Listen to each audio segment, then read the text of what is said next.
faut vraiment se rappeler que la sûreté de l'IA le concept même de sûreté de l'IA a été proposé par des gens que quiconque aurait considéré technophile également.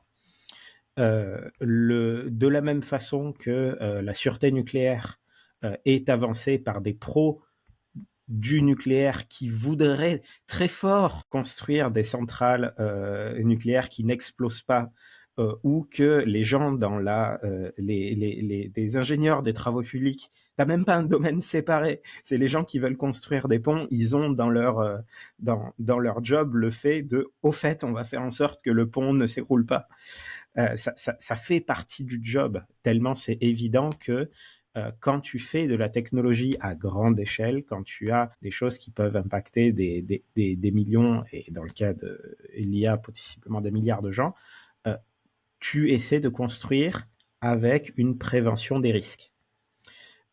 Donc, la sûreté de l'IA est enracinée dans l'espoir que l'intelligence artificielle réussisse.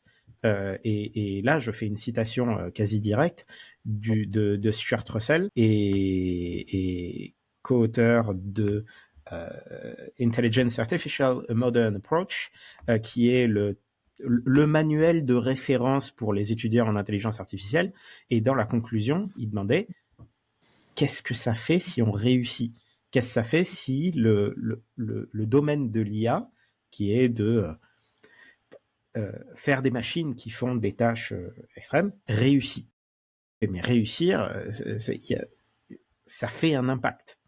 Donc, les deux sont pas du tout antinomiques. Par contre, ça veut aussi dire que certains développements de l'IA ne sont pas, du coup, responsables, c'est-à-dire causent des risques. Donc là, le truc, évidemment, qu'il va y avoir un message de ah bah ouais, faudrait peut-être pas trop faire n'importe quoi.